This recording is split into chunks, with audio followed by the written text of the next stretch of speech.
60 افراد پر مشتمل. اس میں ڈاکٹر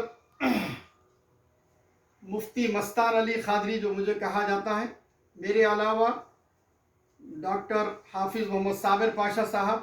مفتی عبدالواسع احمد صوفی صاحب، جناب وحید احمد ایڈوکیٹ صاحب، جناب شمش الدین فاروقی صاحب، اور ڈاکٹر سید ذاکر حسین نقشبندی، ڈاکٹر مفتیہ ناظمہ عزیز مومناتی، ڈاکٹر مفتیہ رضوانہ زرین صاحبہ ہے، اور ان کے علاوہ بھی وقتاً فوقتاً دیگر خاتون مفتیات کو بھی سے استفادہ حاصل کیا جاتا ہے. جب مسئلہ خاتون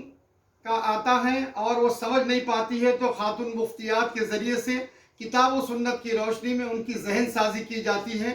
اور ان کو اسلامی اصول کیا ہوتے ہیں، شوہر کے کیا فرائض ہیں، اور خاص کر گھریلو معاملات میں جو مسائل پیدا ہو رہے ہیں، الجھنات پیدا ہو رہے ہیں، اس کو دور کرنے کے لیے خاتون دیگر مفتیات کے بھی خدمات لیے جاتی ہیں.